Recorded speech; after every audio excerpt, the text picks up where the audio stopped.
We are live. Well, the computer was being a little slow. Welcome back to the channel, everybody. Welcome back to MUFC, everybody. I know it's been a minute since we've done a second show, but we have a lot of news going on today. My name is Sean. I am your host, as always, and this is the Manchester United channel that is built by and powered by you guys, the fans. As the new banner implies, it is fan opinion.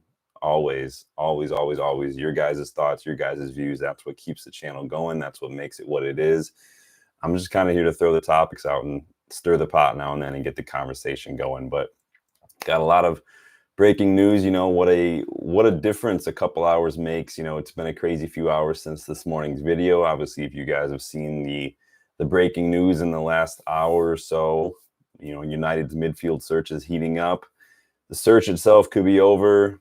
The added depth, the added player could be right around the corner. McTominay could be staying, could be going. It looks like that move to Fulham is in doubt. We are going to talk about those Ugarte updates. We are going to talk about the McTominay transfer saga and sprinkle in a little Jadon Sancho news. So again, put on your underwear. Let's get stuck in. Danny B, already bigging up, man. Good to see you again, my guy.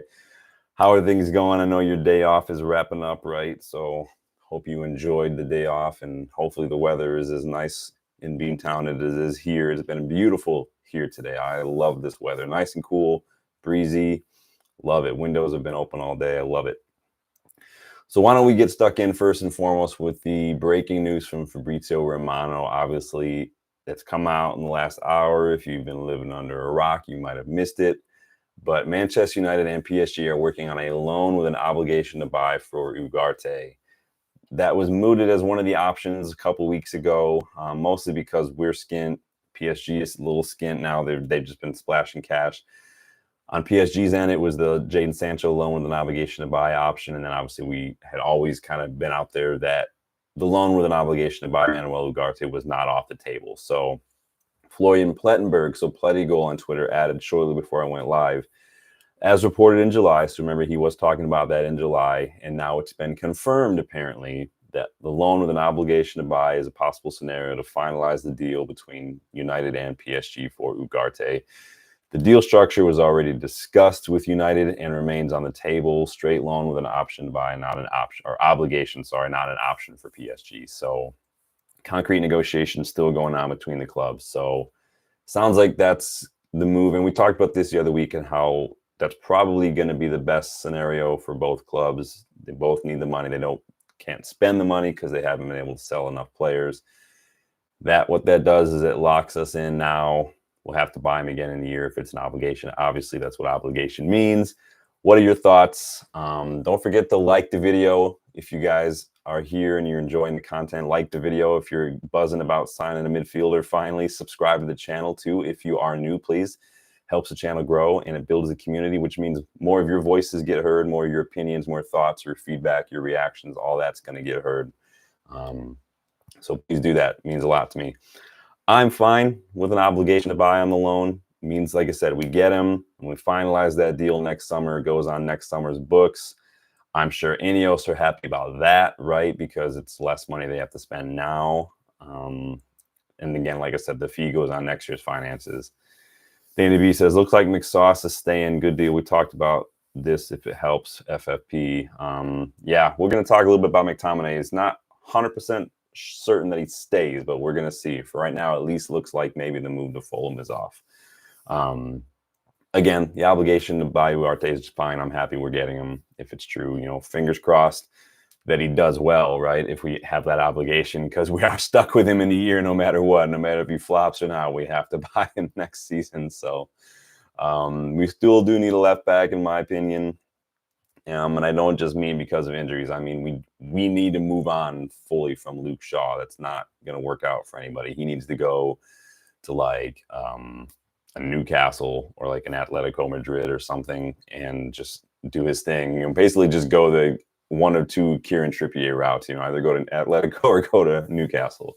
But the full on, like, depending on what the finances look like, I mean, honestly, you never know right now, but, depending on what the finances look like, a full move on, like first choice, starting 11 class left back might be a thing for next summer, which it's a bummer because of the injuries, but It's looking like that might be what was going. But that is 4 players confirmed this summer so far. Confirmed so far. Lenny Yoro, Joshua Zirkzee, Matthias de Ligt, Nusair Mezraoui.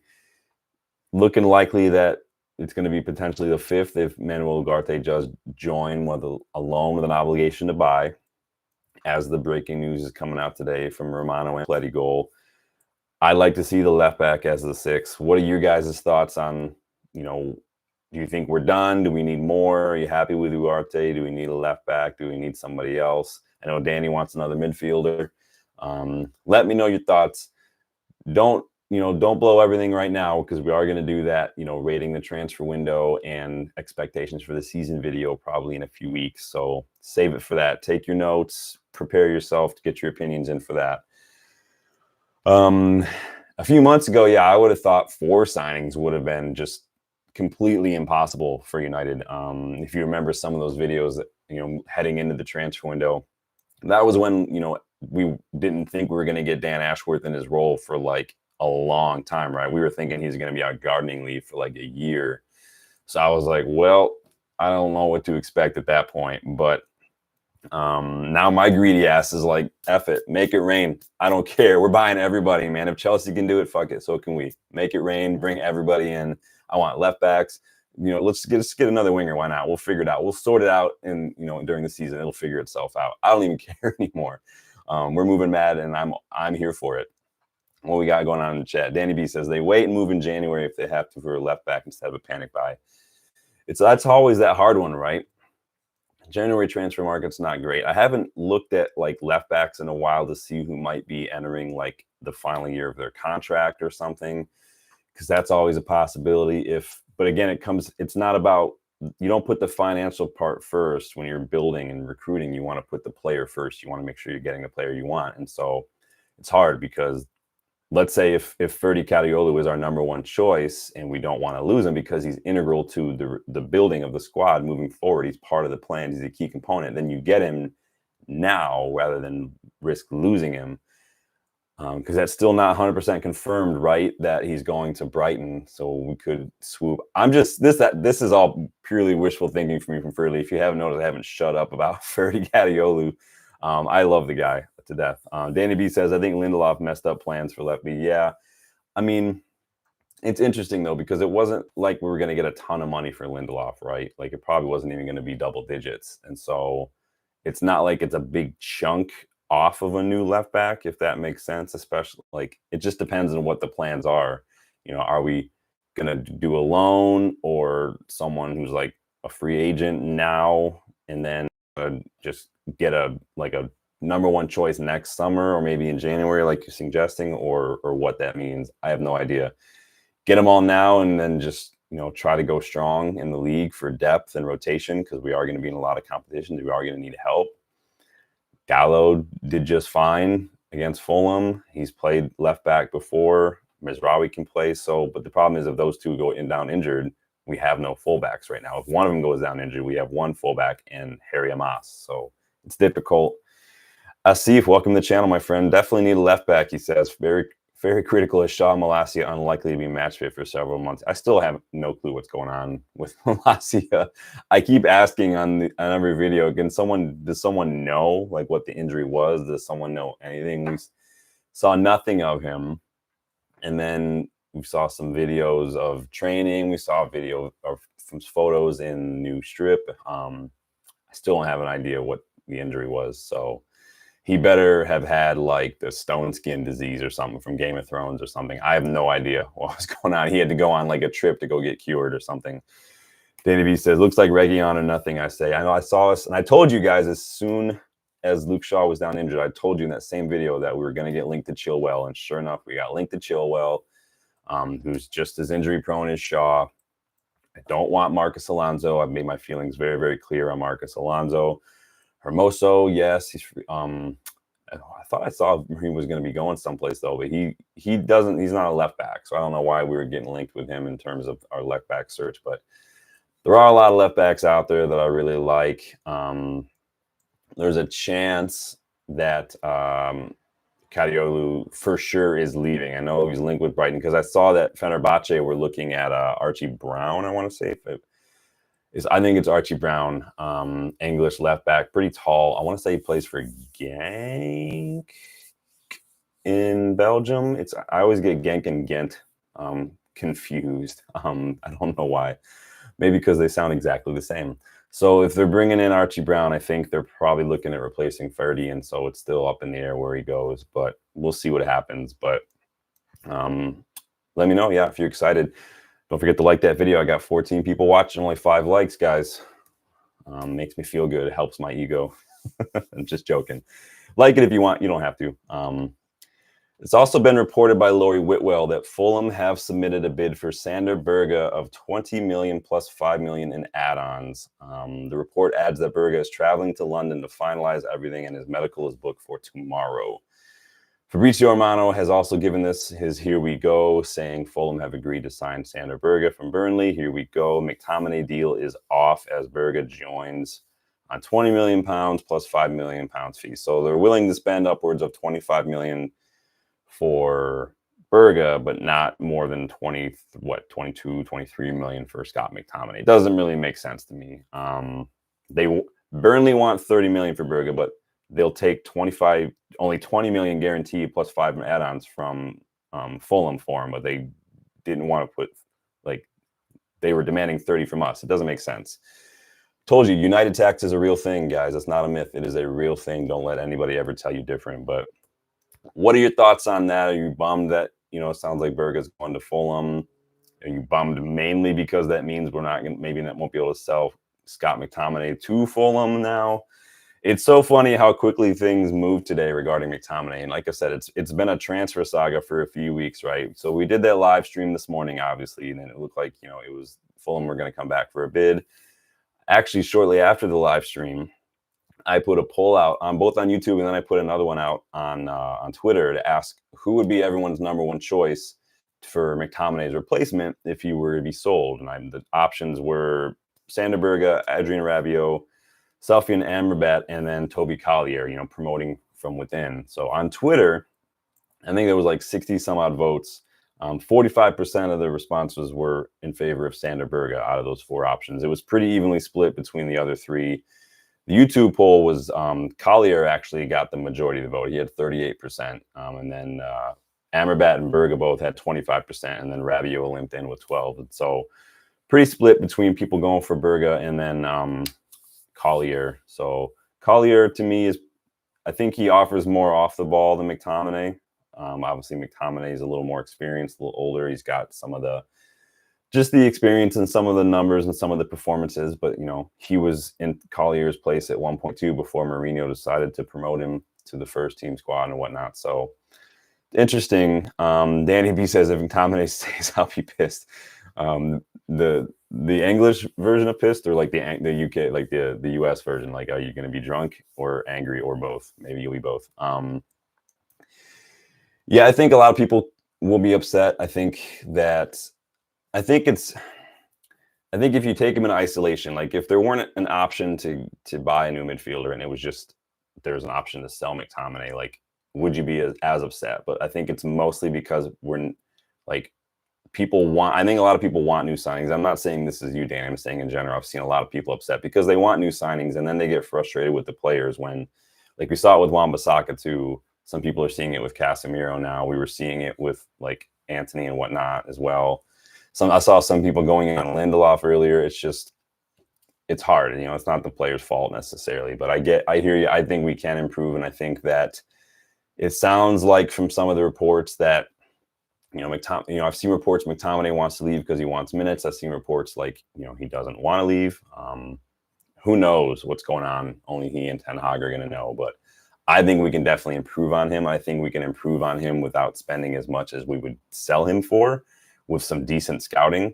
Question is there's like 3 levels of player in the teams, right? You have your starting 11 players, and then you have your squad players, and then you have your like young developmental players like your Colliers and stuff. And so we need McTominay is a squad player. He's in the matchday squad. He's not development. He's not a starting 11. But so you'd have to replace him with at least a squad player, if not someone who could be in the starting 11 and challenge. So then he says, angry, I rarely drink, son. Don't you live in Boston? Isn't that like their national pastime out there? all those Irish pubs and whatnot. All the sports going on. You got the Patriots, they got the Red Sox, you've got Celtics, you got everybody out there. Do you follow any of the U.S. teams out there? Any other sports? I don't know. Did you say it was another sport that you followed? I can't remember. I used to watch NFL.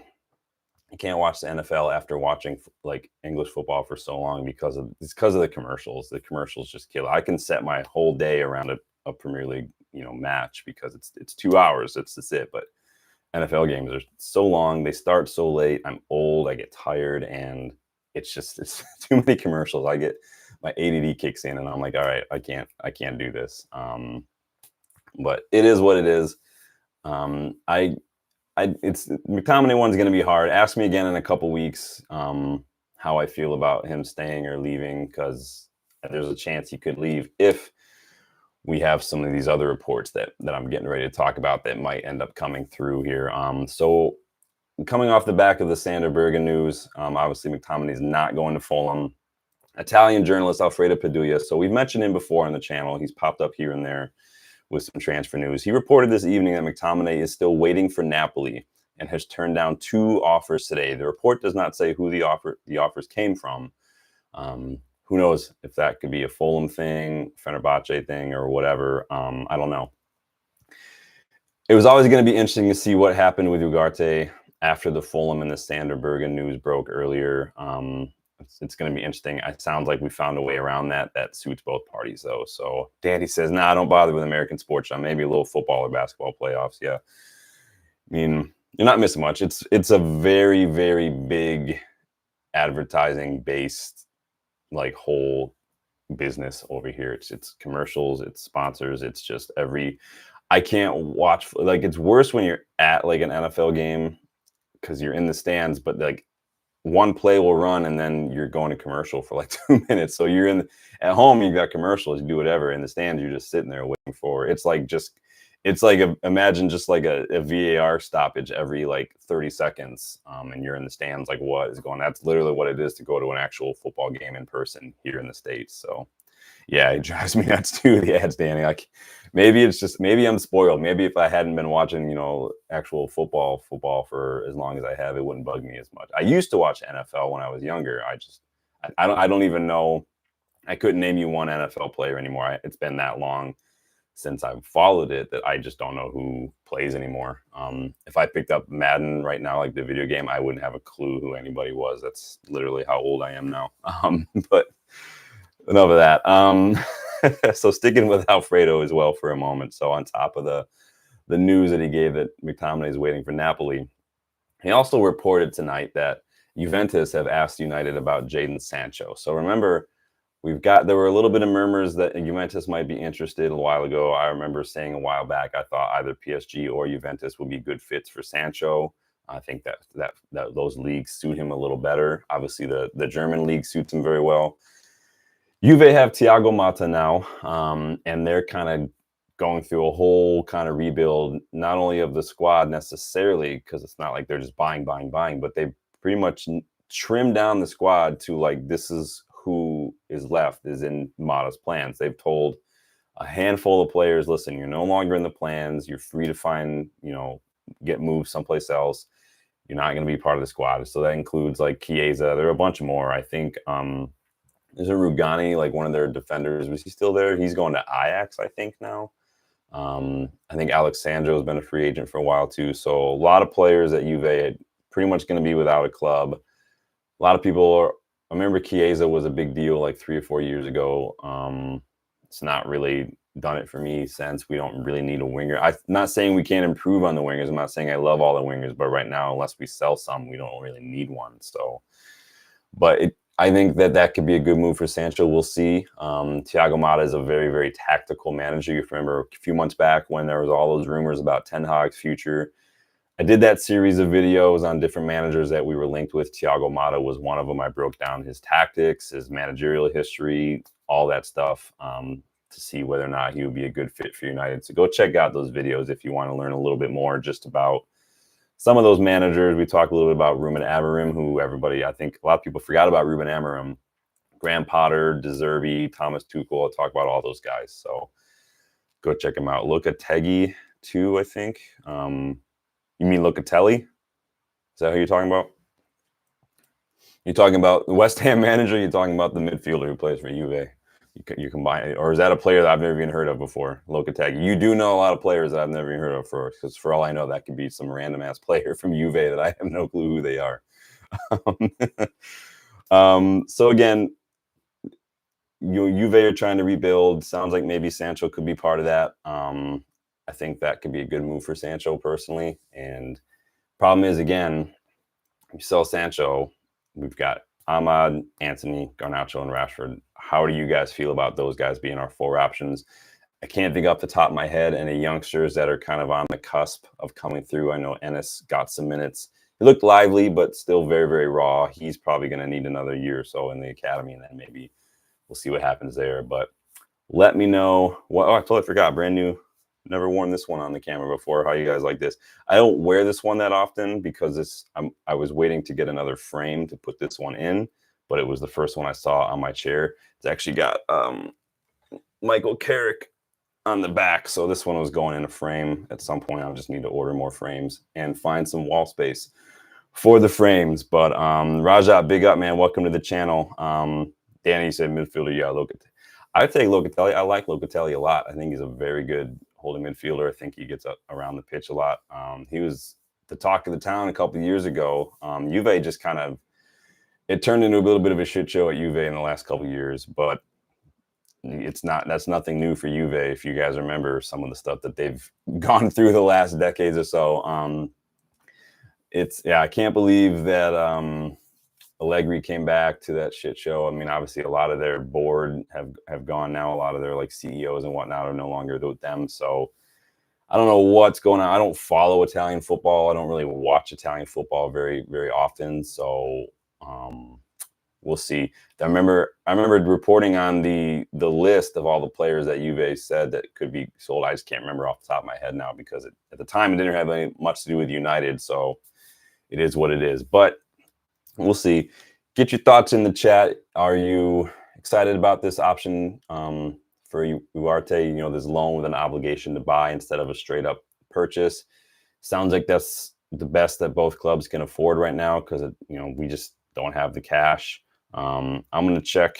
Get your thoughts in. I'm gonna check and see if anything else is broken online while we've been live, as I always do, just to make sure we can chat with it for a little bit.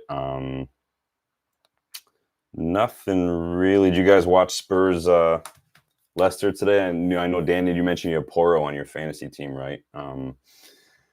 1-1 that finished. Leicester don't look bad. They have a lot of good players. I think that Leicester just really needed new center backs. Their center backs are not great. I've never really Wout Faes is not good. Vestergaard's not great. Or Dragonborn, as I call him, because the dude is a straight up Viking. So I think if Leicester could get new center backs, if I were Leicester right now, I'd be going all in on Trevoh Chalobah. I think he is better than both of their center backs personally, and I think he knows the league. Obviously, Chelsea don't want him. I think you could probably get that for like 20 million with like 3 or 4 million in add-ons, and I think that could really improve their center back, their defense, but. I'm not a Leicester fan, so do what you got to do.